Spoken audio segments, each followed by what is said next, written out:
quick bio break.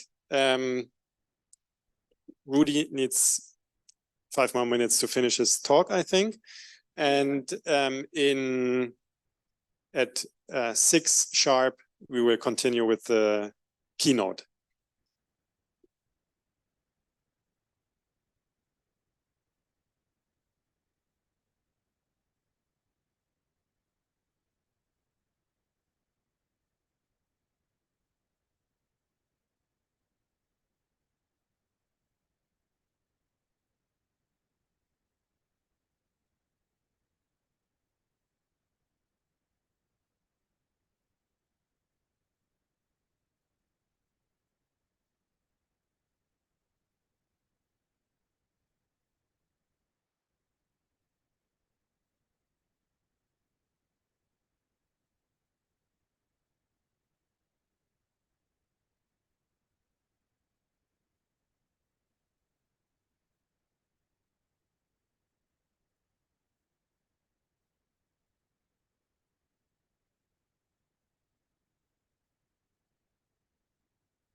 Deswegen bin ich noch okay.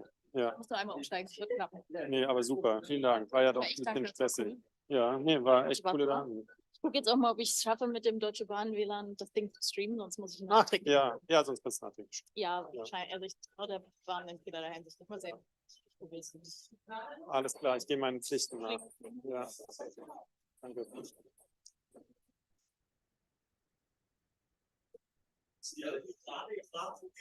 Ja, genau. Ja.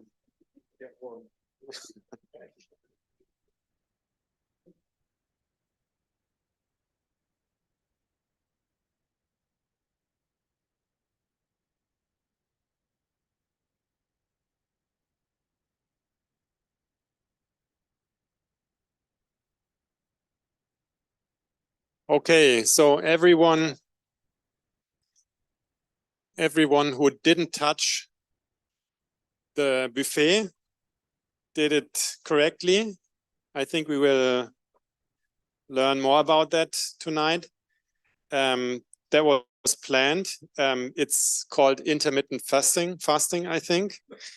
And if you really want to hear an expert talking about that, we have him here tonight. It's a nutritionist, actually, Rudi Balling. He studied in Bonn, then he moved around the entire world, and now he's back. So the stage is yours.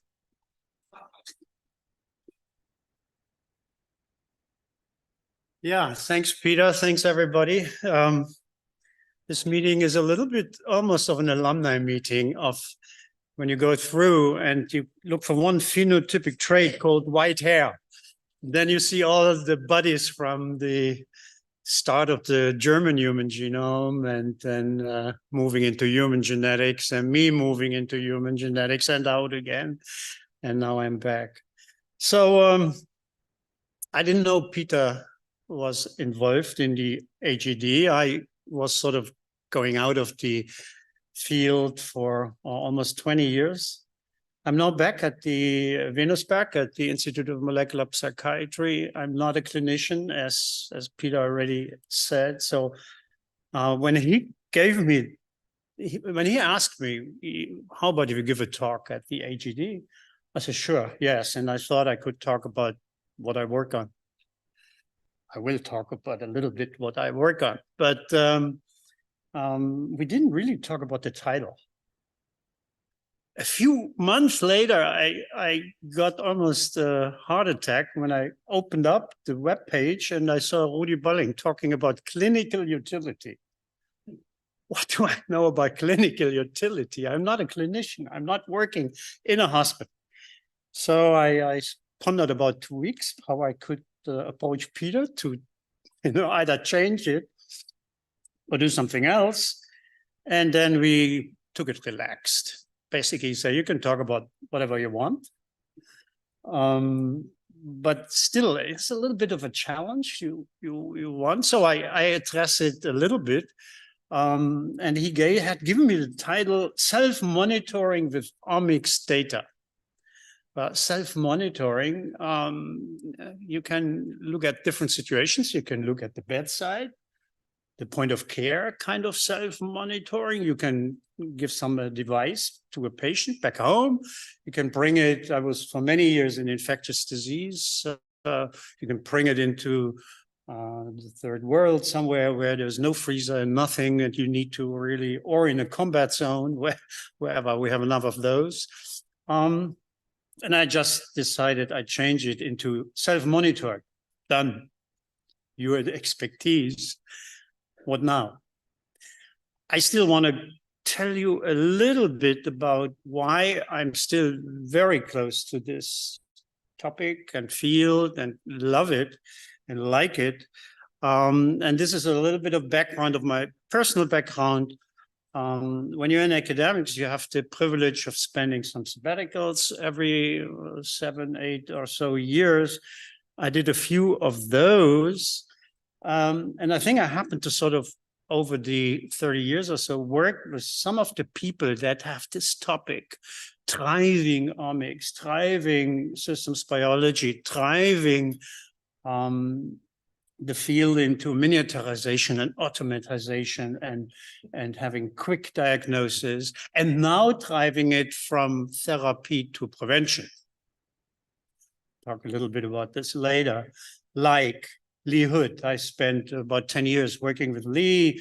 He helped me building up the Center for Systems Biomedicine in Luxembourg. I had the privilege to work with Victor McCusick, not in the US, but in giving courses in Guinea and at the European Medical School of Genetics. This is him a few years before he died, still typing in with his coat and his hat. It's one of my favorite pictures. I spent a sabbatical with Eric Topol 5 years ago in San Diego. And I was quite close to Amalio Talenti, who's now in the company. For those of you who need a book to read, and we heard a little bit about philosophical approach today, the book, The Creative Destruction of Medicine, I think is worth reading it. Eric wrote 2 others in the meantime, Deep Medicine and The Patient Will See You Now. I think this is worth it. And he got the title actually from Josef Schumpeter, long time ago, where he talked about industrial transformations, and that whenever you have a revolution in the application of technology, some will die. So it's destructive for a number of technologies. We heard just this a few minutes ago that technology is moving on. And this, that's Eric's statement, Eric Topol's statement, will happen to medicine. It will change. And some other people call it an avalanche is coming. It's a position paper from the UK. They are talking about faculties and universities that they have to change, and if they don't, they will be rolled over by other ways of education. But I think we can also put it up here. So that's sort of my interest. When you're around these people, you are brainwashed to a certain degree, and it's classically the optimistic American approach. Everything is possible. I grew up like this. I'm an optimist by nature. And yeah, so, and I still believe strongly in this. And then something happened. In December 2017, Christmas, my sister gave me her glucometer because she's diabetic. My grandmother died of diabetic. My uncles were diabetic. Now I learned that from the other side, they all also type 2. And so look at my values. I was at the doctor the other day because I drank 5 liters of water and diabetes, boom. That was a big wake-up call. And then I started self-monitoring. What you do, you start looking into this. And but I also sort of being in this field, I thought, okay, I want to know my risk factor, my genes, my what kind of predisposition do I have? And you had an LPA always high, but that's not actionable, and so on. So that's when I started a little private personal journey. And so I got sequenced. I put some money up, €1,000, got myself sequenced. I'm not going into the details, but the summary is it was a completely rip-off. Many years later, I gave it to the professionals. I had I bought the expensive one, long reads, 5 years ago. Didn't get any answer back for 6 months. I called up a couple of times. And then it turned out that they sold, I had the version, you know, $300 or $500, or the expensive one, long reads. They sold me the long read one, didn't have to buy informatics to analyze it. They didn't tell anybody. That was disappointed. So the quote down there is from a professional, really professional who knows what he's talking about. And so, yeah, that was my first. I now got sequenced again, and I'm now trying to learn to analyze it. That's another big, big hurdle, I can tell you. Okay, I also got my methylome done. I have to say that was better, at least in the way. I was disappointed that I was had an average bio age. I gave them they gave me these data, and then they said you're 60.7, your biological age. My passport was exactly my demographic passport age. And I called them up and I really swear at them. I said, I want to talk to the CSO here. And I said, you bastards, what you do is you look in my form and then you tell me. He swear that it wasn't the case. He swear. Now I know some of the people on the board and some advisors, and now I think the company is developing into selling a lot of linoleic acid, lipoic acid and vitamins and stuff. But I found it interesting, although I still haven't come to grips. It's basically the Harvard age, and then I came up with a CRIM name called CRIM age, and then I think very CRIM age or something like that. And it's quite interesting because, as you see on the upper, I score a little bit higher in my nutrition, quite high in exercise. This is exactly what I did. So somehow they caught that. But I have a few percentage, and I have no clue how relevant those are, but it's a little bit scary. I think a 19% higher risk of dying. So it's good that I have my retirement age over, so I don't need to find a job and insurance. But anyway, it says that I have a higher cancer risk. Not a single person in any of my families ever had cancer. One exception, it was my great-great-grandfather. He smoked the pipe heavily and he got a throat cancer. Never ever. There's no cancer in the family. It's the highest risk. Diabetes, here it scores, I think, 44% higher. Everybody has diabetes. So I still scratch my head what it really means, particularly in terms of actionability and so on. I got my microbiome done. That was a very good service, I have to say. They called me up. We had meetings on Zoom, diet, nutrition. I didn't really need to have a lot of advice in nutrition. I told them how to change their business model and what to say. But, and this is on the webpage, their own conclusion. If you read it, it shows that dietary intervention can affect the microbiome profiles, immune responses, and that these factors are associated with each other. Great message. Discovery poor. For this, I didn't need to pay 500 euro, but anyway, what I want to say is the clinical utility. What really helps is I had fun. I learned, so I don't regret a single euro, even the ones in the ripoff, because you sort of learn, and you only learn by mistakes. Where I'm not so happy about, I say this quite honestly, I think I was quite naive with this company, for example, because I only found out later that the data end up in the US, and then there's a lot of disclaimers from now on, everything is gone. And I think that even I read this in the comments on Twitter, that they are allowed to take pictures of you when you have your Zoom consulting. Without asking, it's just automatically, everything is there. And, and then a big disclaimer, this is US, right? And then if you want to have your money back, you only get it back if you claim within 90 days, but sometimes you even don't have your data back in 90 days. So that is, I feel much more at home or in this environment. So that's a compliment for all of you. So then, Schneiderholm. When I was with Eric, double 6 months in 2018, he had a situation room. Every Monday morning, 9, he had sort of the inner circle, 8 or 9 people sitting, discussing.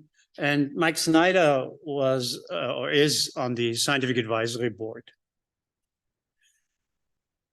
And so I'm sitting here behind, this is my knees. I was sitting behind him and, you know, he's cabled, fully cabled with everything he can do. And he was telling the story about flying and checking and getting influenza by temperature increase or oxygen rate. So it was quite interesting. He just had a few months or weeks ago, I forgot, this multi-omics microsample link paper.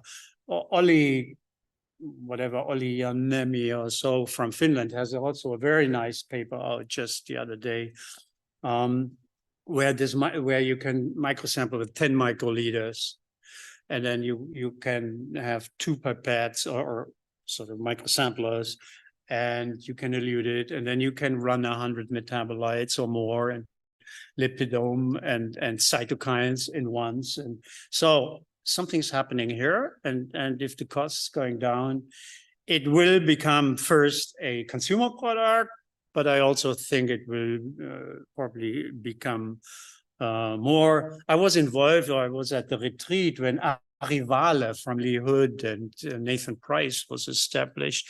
So I know how the business models worked or don't work so far, because if you have to spend 4,000 euro for acquiring the information of doing these tests, and then you can sell it, nobody wants to pay more than 100 or 300. So they got all the family and friends, and I think Lee paid for all of them from his private money, from his company. So anyway, something is happening. And I think something is happening that is very interesting. But let's come back to this question. Was there any clinical utility then for me?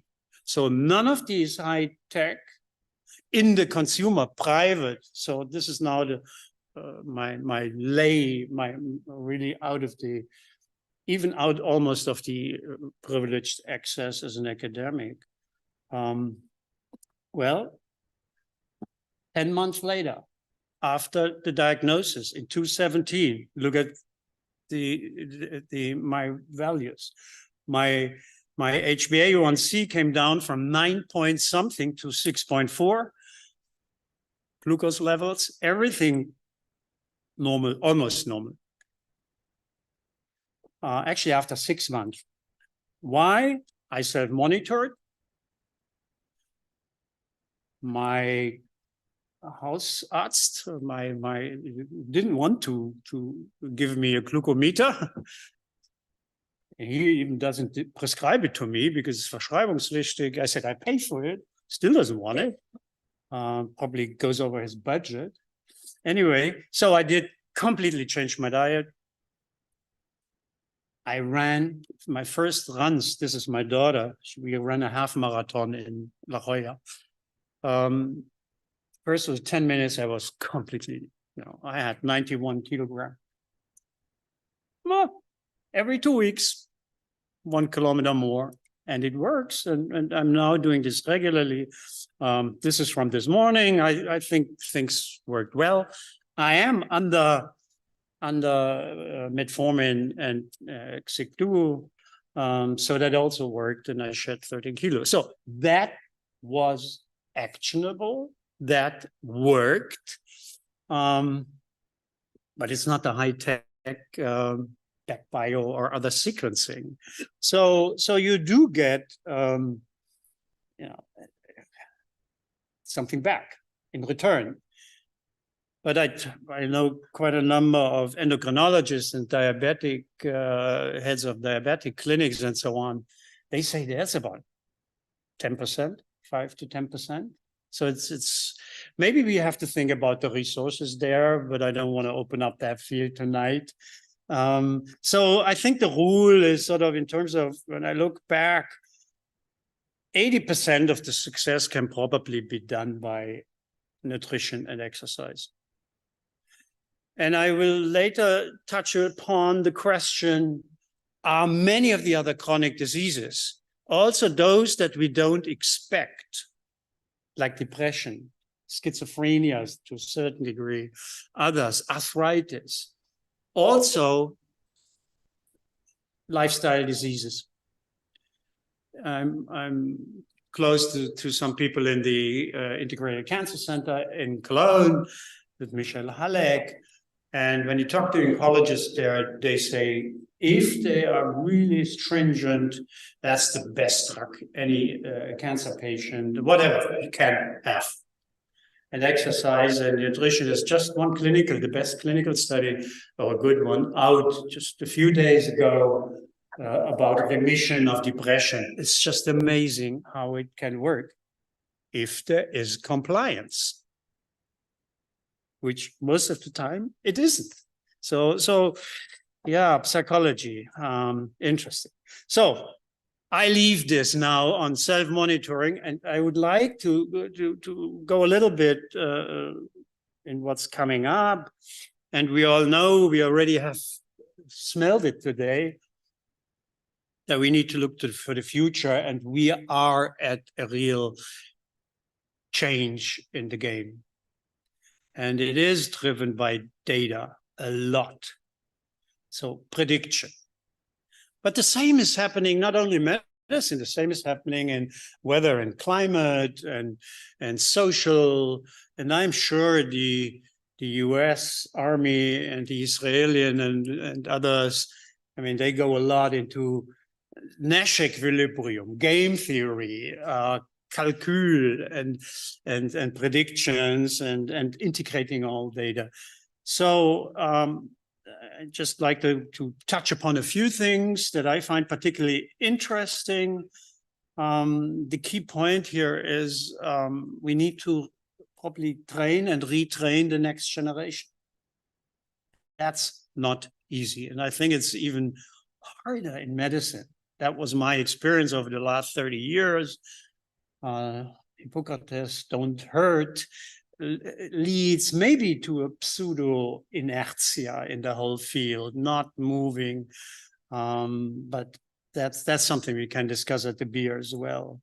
So yeah, we will get data, lots. I don't think I need to go into this.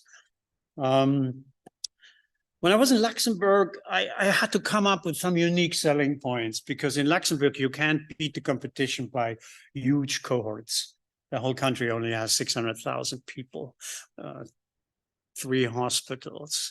So, and that's why I moved there into bioinformatics, medical informatics, systems biology, and tried. And that was of interest to I choose Parkinson, to the whole European or international field, because that was not very strong. They had extremely Salpêtrière in Paris or in Vienna or everywhere. So we were well received. And then I did something that I come back later to. I set up a cooperation with Hiroaki Kitano, whom I knew from other times, and we started a Parkinson's disease map. Hiroaki had assembled EGF receptor map, a TLR map, molecular interaction maps, and that turned out was a very successful program. I could have never done it at any university, because I invested about 5 people for 5 years before the first publication came out. I think most deans would have said, you know, you want to retire? So, but that's the privilege when you are at some of these research centers. And we developed it into a community concept. I come back with that because I think maybe tomorrow or in coffee, we can also discuss a little bit about what role the AGD might have in the next years. Because you are in a perfect position to change, to build communities. You are a community, but the community is changing. You have to integrate new communities. It's like doing differential equations. You have to couple to function and to others. And we did this, as many of you did when COVID came up. We had to drop everything and try to help. And so particularly Reinhard Schneider and Charles Offray helped. And so we developed this community map. This paper, there are 238 authors, and we all pooled over Europe. We can, at some other time, discuss how you build communities. That's a job in itself. It's not so much different from building a center or building a group or running a hospital, I guess. But there are some interesting organizational psychology issues in there. Okay, now I'd like to give you one use case, just one related to my own work. So, and I keep this up. Right now I have one PhD student, and he's sitting in the audience, Amin, somewhere here. And his project is based on this work, which I did in Luxembourg. Actually, I started in Braunschweig 15 or 20 years ago.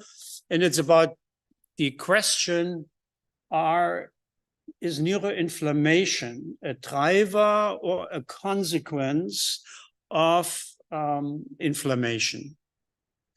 And that was sort of my start. And then it changed because we made a discovery after 10 years working on one familial Parkinson's disease gene, recessive autosomal DJ1, or the 7th Parkinson gene, PERK7. And it turned out, yes, the immune system is heavily affected. Yes, that is also, you see this in non-familial cases, but it's energy metabolism that is affected. And that was a surprise. I did not expect that. I'm not going into the pathogenesis of PD. You have seen the repeat expansions. In this case, it's alpha-synuclein that's aggregating. But what's the question, what is still the elephant in the room is causality. We just don't know who is first.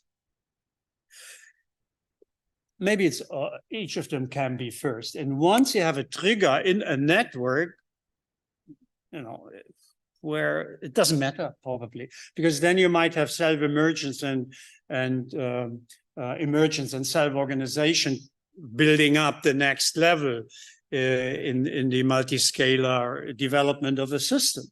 And the question then becomes, can you go back? Where should you try to revert the system or the network?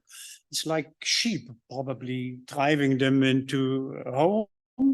So I'm very interested in this area, causality. It's a tough nut, I can tell you.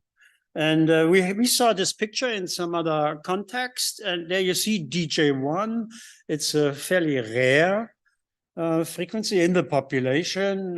We managed to find some in Turkey.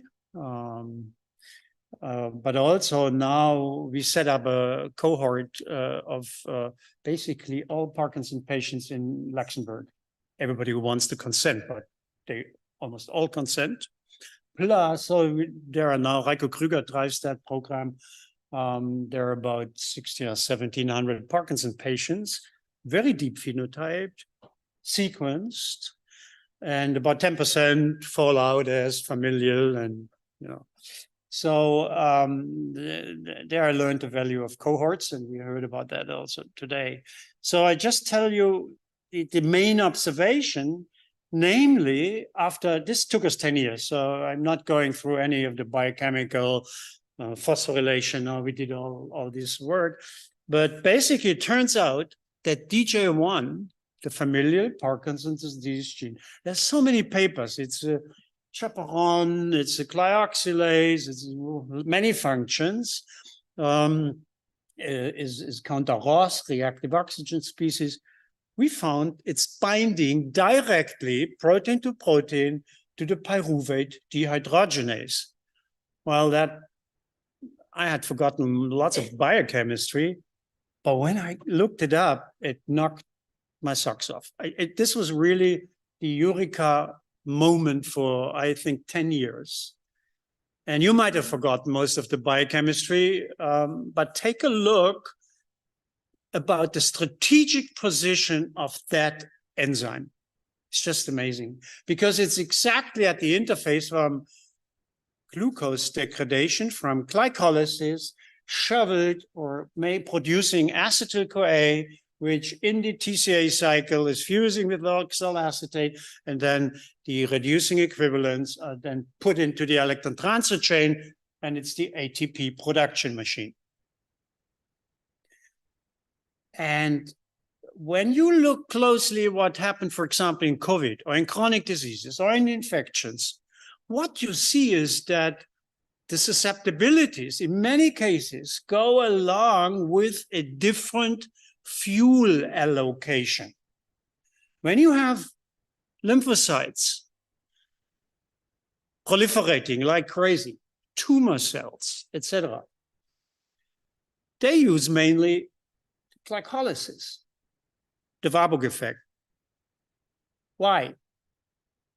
Well, we now sort of get a feel, then you can branch off into the pentose phosphate chunk, and there you make NADP, which you need for some other things, but you also need it to make new RNA and DNA, the pentoses that you need for DNA synthesis and RNA synthesis. So this kind of coupling, energy fuel allocation, flux, demand is on the table now, much more than it used. And PDH seems to be a very, very important part in that. It's highly regulated, phosphorylated, dephosphorylated, and we found basically a dephosphorylator. We don't know the mechanism exactly, but as soon as DJ1 binds, phosphorylation at S293 goes, the enzyme is active. Produces acetyl-CoA, produces energy, plus many other things. And that also was for me quite new. I'm not going into this, so in this mutation, it's a problem. So energy metabolism is affected. I mentioned this because I would like to, when you do your annotations in the next month or years, if you would maybe do me a favor and sort of look at the subset of enzymes that are within the glycolysis, the TCA cycle, and the pentose phosphate. My impression is that this is much more important, and it might give us an idea where we can substitute and help. I was at mitochondrial dysfunction meeting a while ago. And the #1 standard treatment is a vitamin B mix. Well, if you look into the TCA cycle and you look at the PDA pyruvate dehydrogenase, the alpha-ketoglutarate dehydrogenase, the branched chain amino acid dehydrogenase, the ketolase, transketolase, they all need vitamin B1. Riboflavin, the decarboxylase. So it's the flavin, and then B6, the decarboxylase. So, and there are many others. The point here is, take a look at the TCA cycle, and just look at the inner core. So that's what we know from biochemistry. Now look at the green ones. That's when you just stick one amino acid, one amino group on. Aminotransferase. Well, you got the amino acids. So many of the amino acids, the essential ones, they are going through the synthesis of TCA. If the TCA is not working well, you have a problem in amino acid synthesis. Well, if you have a problem inside, what you might do is reverse the flux and eat your amino acids, deaminate, to get enough sugar carbo core and then burn it. So that flux going back and forth might be much more important. And then I looked at that and I noticed, oh my God, half of the amino acids are neurotransmitters. And the other ones, like dopamine, in the case of Parkinson, they are produced from fumarate, tyrosine, dopamine. And so this is a question now. I have no data on that, except what's in the literature. Could it be that if we have, for whatever reason, genetic, environmental, a energy deficiency problem. Could it be that in that case, the fluxes are returned and we eat up our neurotransmitters?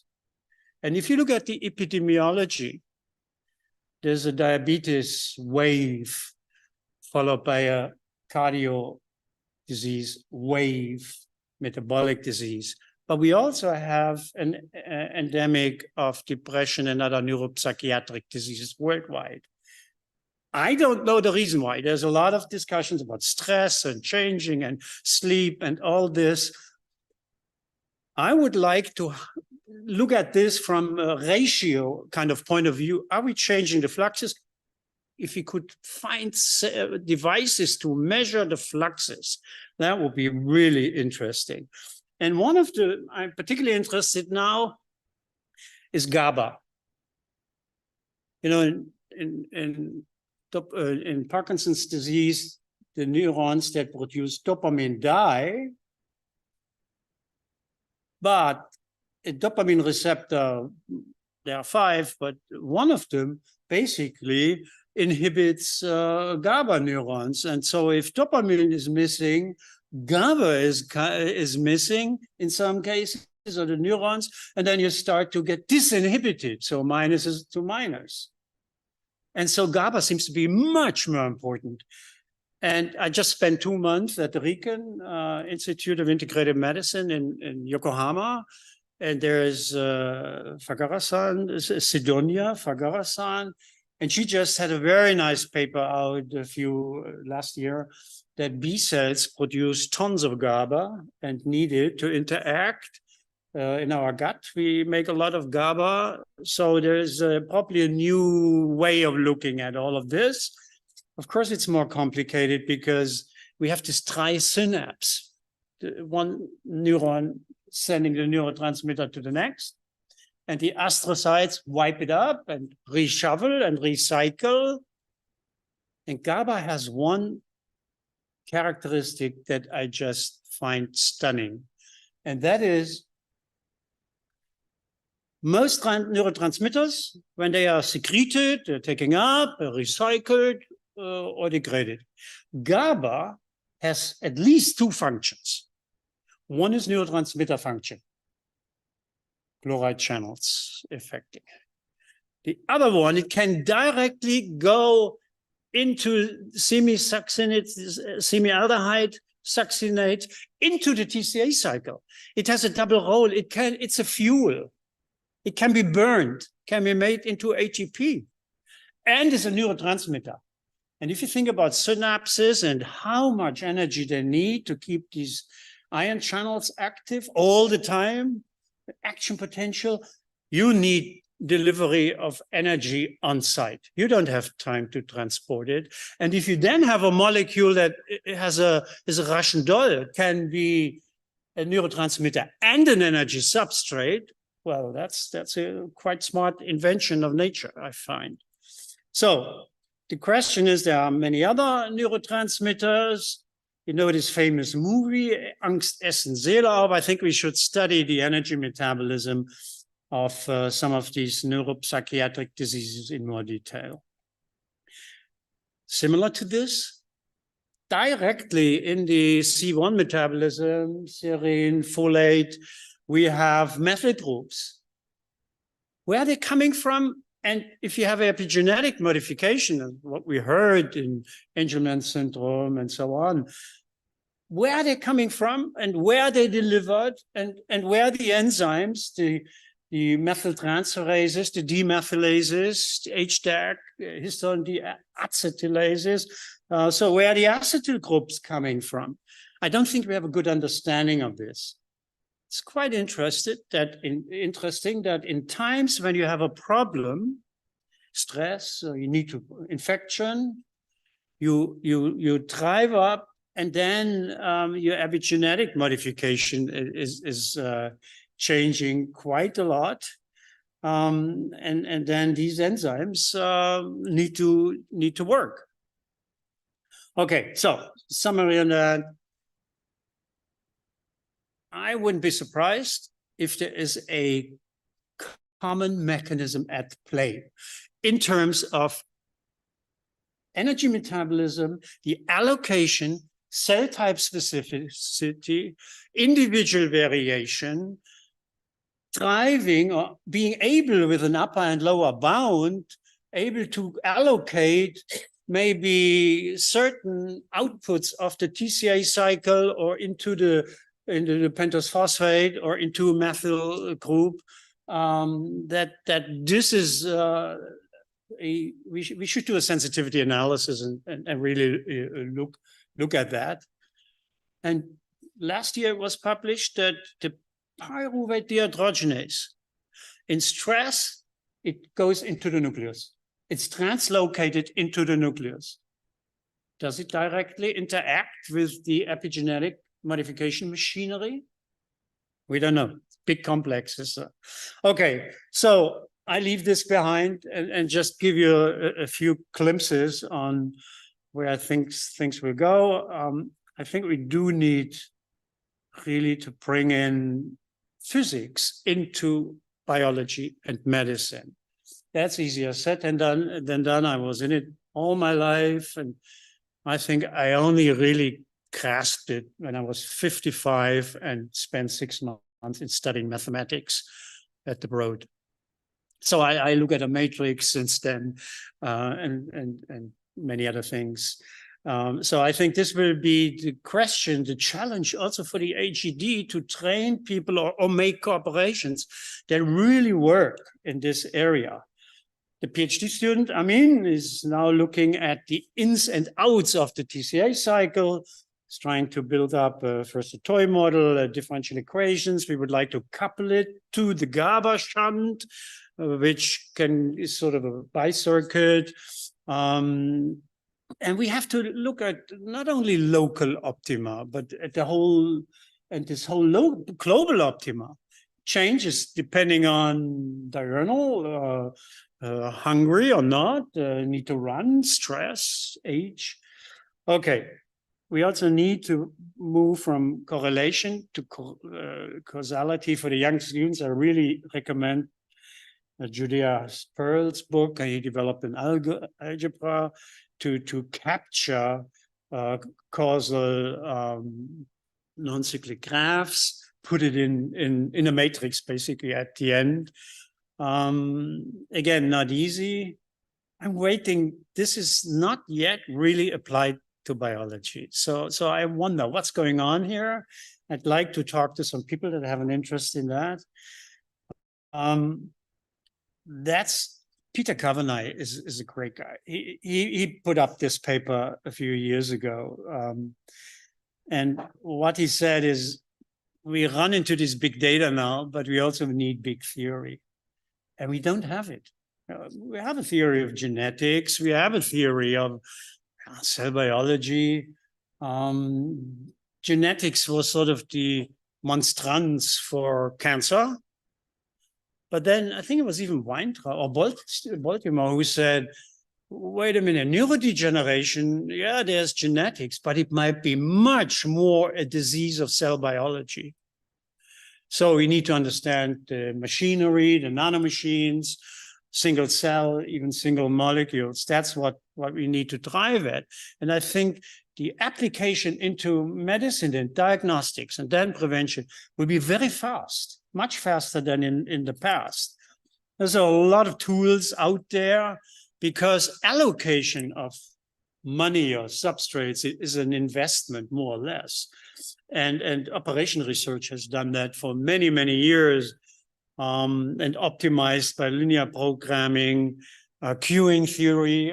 For me, I'm very interested in queuing theory to find experts. That's why I hooked up with the mathematicians here in Bonn, because there's some interest there. What I liked a lot, when you do differential equations, it's of enzyme reactions, you have to estimate parameters. Many of those you cannot measure. KMs, Michaelis-Menten constants.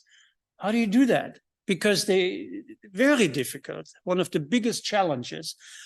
And just a few weeks ago, the paper came out that's similar to AlphaFold, ChatGPT, or the new language models. They can actually predict Michaelis constants. That could change the field a lot. And there was another paper then directly using it for finding complexes and small molecules. So last part I want to talk is just actually based on what we heard from Kiel today. I like that a lot, on the variation that we saw in individual genes and people. We are not the first ones that try to look at complex systems that are highly adaptive, that change, that have tons of feedbacks and delays. And so it's a mission impossible once you get, Poincaré already said, a manifold, it's this chaos. You cannot do this. So the question is, how can we solve this? And nonlinear dynamics is a major aspect. So I got interested many years ago in some of these so-called critical transitions, when suddenly a lake eutrophies, or when you look back in history when the Sahara developed, it took a couple of 100 years or so, but boom, in geological times, very fast. And so there's a whole literature came out, mainly driven or popularized by Martin Scheffer in Wageningen. I wrote a nice book about it, and that really caught my attention. And so I set up a whole graduate PhD school in Luxembourg to go after critical transitions. I have to say we made papers, but we haven't changed the world yet. And this is just to show you on the left side, there are a couple of parameters like variation. This is what we heard today. But you also can go in the second and third momentum or coefficients of autocorrelation, skewness of how the distribution is skewed. And then you can see that in some of the environmental tipping points, when you approach them, some of those things are fluctuating. I think we just see it in some of the climate changes, in flooding and extreme weathers and so on. So the question is, can we use this mathematics or these kind of approaches from climate modeling and weather prediction for disease transition prediction? And then we might be able to say, there's hysteresis. Can we go back the same way as it developed? If not, what do we do? So I think that will become an interesting area. And if you look at trajectories, we heard this today, most diseases are trajectories. Can we predict some of them early? And maybe here again, self-monitoring and sensors give us beeps, like in a car. When the oil needs to be changed, and so on. Okay, Luan Chen in Shanghai is developing that, and they developed with Aihara, somebody in Tokyo, some of the theory, how to grasp that. They developed a risk score or a score for that. And it's exactly what you described basically today, which is if you have a transcriptome, for example, and then you measure the variation in all of the transcripts, you see only a subset that starts to breathe. That subset might be the one that's trying to creep out of the attractor, out of the, and is the changing, it might be causally related. At least it's a good candidate for it. So in terms of the disease, we should look at the pre-disease state where this red dot is, and before try to maybe capture, and maybe we can get in the future more informative states of the system, instead one glucose level or something. And so the breathing, the variation, plus some other might be very nice. And they did this on a number of diseases. I haven't seen it really turned into translation. I will visit. He invited me. I will put him on the burner and say, what's happening? Anyway, so this might be the next generation of biomarkers. Some people call them thermodynamically inspired. They have been applied to lung disease, to cardiac, to diabetes, vaccination response, so many. And I find this interesting and important. Okay, what can we learn from climate modeling? I think we just need to adapt the methods, and I come back to training. I come back to interdisciplinary cooperation. They're not easy. It's not easy. This is just something I'm pondering about. No solution. Talked to a lot of physicists and others, and they all give me negative messages, and I throw it out again. If you look at fluid dynamics, you know about laminar flow, very smooth. If you speed up, you have the flow increasing the flux. Or if you change the diameter of the pipe or some other, you have a transition into turbulence. And this is what we want to avoid when we build cars or airplanes. And so it's quite important to know turbulence. And there's a so-called Reynolds number, which is a ratio of inertia force and viscous force. And I just wonder whether, similar to what Shannon did when he took a concept from physics into information theory, which is a big, big step and only a conceptual step, whether we can do something, because I think we're always looking for susceptibility for disease. Now it's starting, but we are looking much less at resilience or resistance to disease. Maybe in the COVID survivors. So maybe we need to have some of those. I'm also interested whether energy metabolism can be modeled as a traffic jam. I mentioned that. And the first papers just came out this year from a colleague in Düsseldorf, Kloska, about modeling the Krebs cycle and the pentose phosphate as traffic jams. Might be interesting. So we have a fairly complex landscape. I put up the term wicked here because that's an exploding area. And I just want to explain to you why I think this is coming from urban planning. Actually, it's a famous paper by Rittel and Weber. And they realized, and in Harvard, there's another group in the Kennedy School, that there are some problems. There is no solution, period. There is no, whatever you do, it's a dilemma. Some will squeak and the others will be happy. Politics all the time.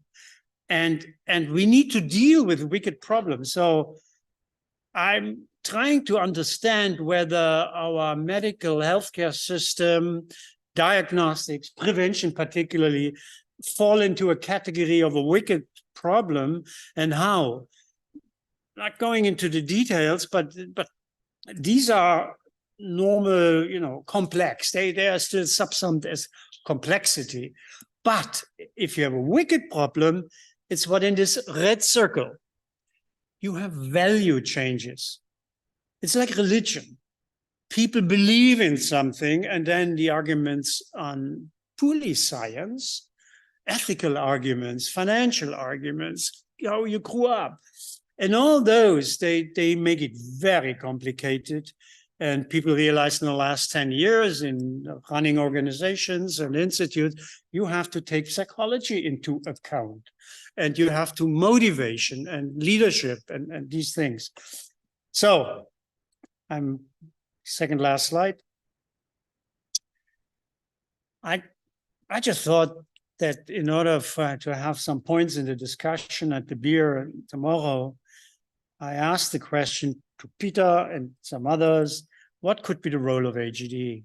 I've been building up the FOBIO. 10 years of my life went into that, trying to bring together biomedical, biological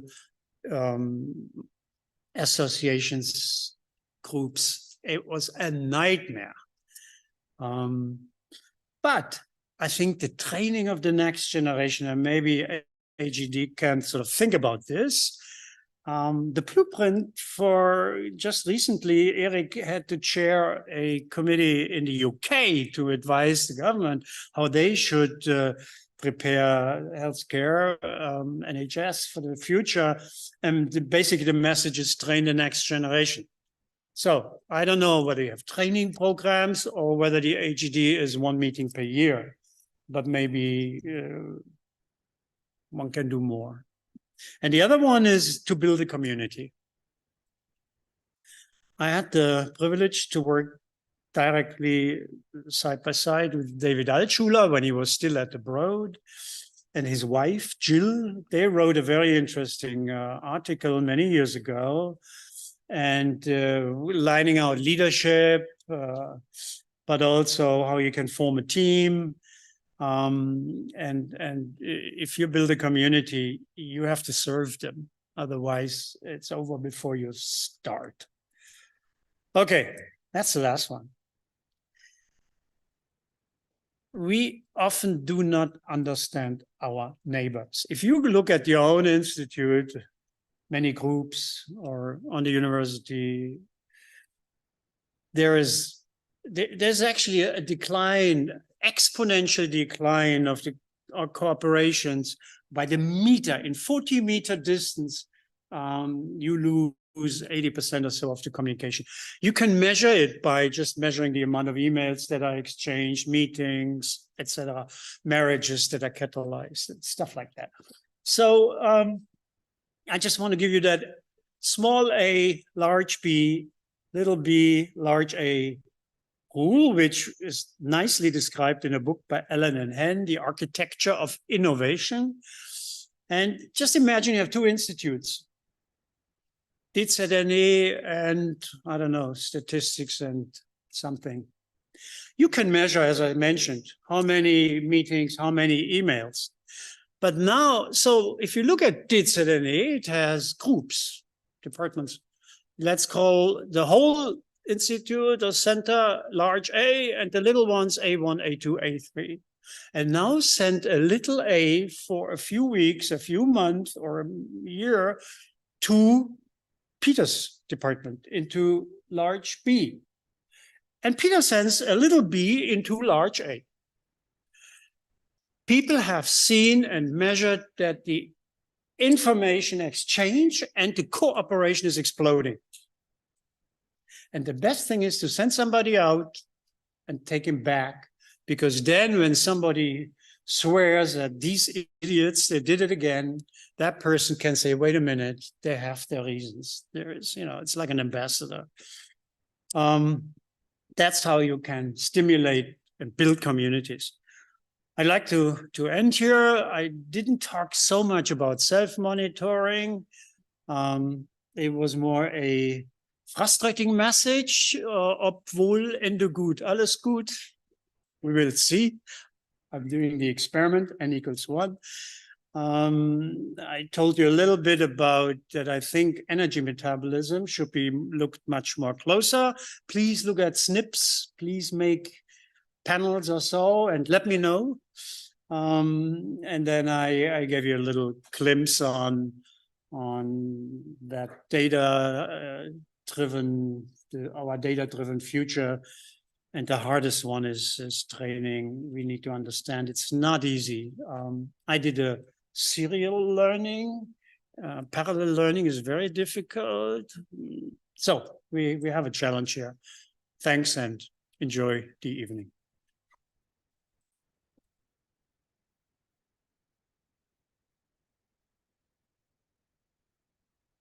Yeah, thanks a lot, Rudi. I mean, This was a motivational talk, and I think thought-provoking also for the memberships meeting tomorrow. So I think 100% here in that hall are actually members. You are invited to join the meeting tomorrow. And the other half should join. Yeah. Yeah, well, we are 200% then. Great. Any questions for Rudi?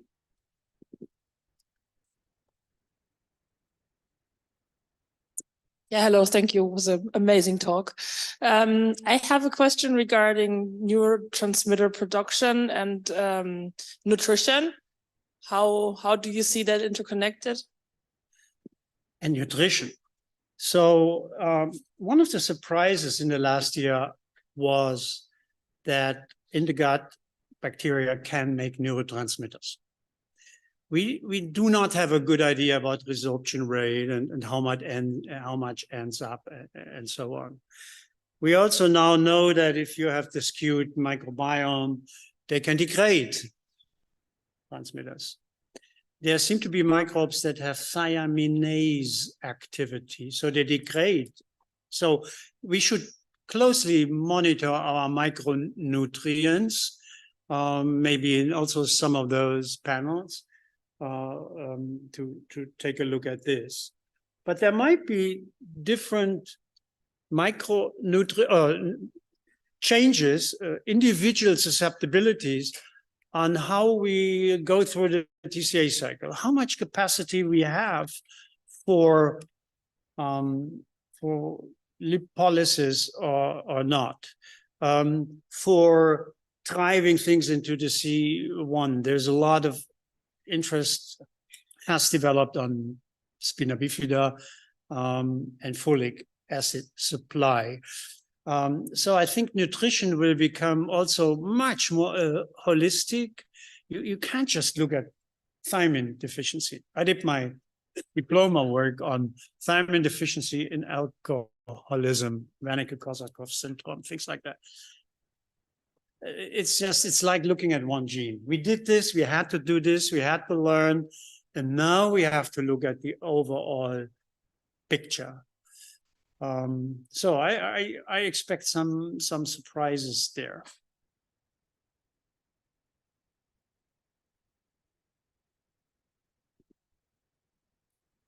Rudi, thanks a lot. I would like to challenge you with one thing. Maybe we're talking about the same thing, but you said physics, and I would say it's data science. And of course, below is physics, but if you take physics directly to medicine, you're ending up with models that physics is actually not doing anymore.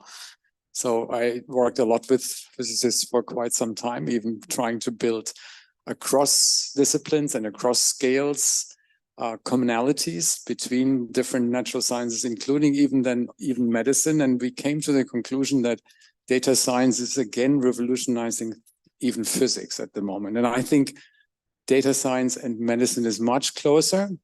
And those physicists that basically have entered into data science with a theoretical physical background are the ones that are really helping us because they are translators, while the theoretical physicists and even the ones that do experiments are too far away. It's just the languages are too far away now, and we need these middle ground more than just physics. I'm 100% with you. I make the experience right now with the mathematicians, master students of the University of Bonn. So I hooked up on purpose with Kevin Turley and some others and helped give a seminar on two mathematic students. They can't spell the word genetics. They think biology is so complex, so diffuse, not well posited. So all this. But I think we meet somewhere in the middle. And we are now entering the data science phase where we will be able by deep learning and others, and there will be more methods to come, to see patterns. But I think when we go into the prediction, to constrain the solution space, there have to be some theoretical models, what is possible and what is not possible. So there, I like to be close to Peter Kavanagh. We need theory. Not everything is possible. And purely statistical, stochastic will not be sufficient. I think in terms of, let's say, the next 10 or so years, we can be very pragmatic. A medical doctor doesn't need to care why, as long as it works. And that I think we will see. If we want to develop the next generation of drugs and combinatorial treatments and multimodal, including diet and lifestyle and maybe others. We better know what's going on. But maybe that's an academic dream to not, you know, give up in what we do, trying to understand. But I think you have a point in terms of if you want to change medicine now, move into data science. Stefan? So, quick question to polygenic risk scores. What do you think about using polygenic risk scores as a reason for starting specific monitoring or changing lifestyle or something like that? Is it reasonable or? Yeah, I think it's a good flag. Where else do you want to look? It will be a continuum of you will have some wrong leads. But if I know nothing about something, I look for the smoking gun. And if there's an accumulation, I go for it. The question is how much I trust it. I showed you these 4% diabetes risk, more than average, and the reference population is in Sweden somewhere, and 19% higher mortality risk. How much should it concern me? I don't know. And what I get from the risk scorers, when it's getting concrete, it's all based on population and not on individual. And we know we have these tails, rare events.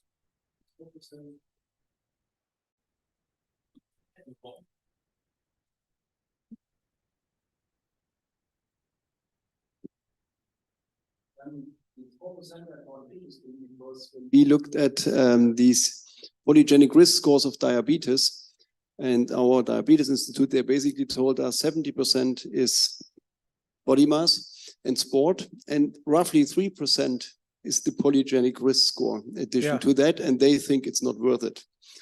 They said, forget it. There's more important things for, at least for diabetes. There's other diseases where it, I guess, might work, but for diabetes, they said, just start running and eat better. Yeah, but if you're one of the people that has a familial hypercholesteremia genetically or something that has a Mendelian-like effect, then it is important. So if it helps us, if this is the, you know, I can only work on the 4%, or I call it 80-20, then you might enjoy, it's a prioritization of your life at the end. Where do you want to put your energy? I have fun in watching myself. Call it awareness, I don't know. But yeah, it's also a very different question for the public health insurance and care, and where does a country invest the money of the budget, whereas you make your own individual decision. I buy that sensor. I invested about 5,000 euro. Not many people can afford this, let's face it. And so at the end, it's a question of you go out for good dinner or you go out for a good monitor. I think this is the perfect last sentence. Let's thank him again and see you out there at dinner.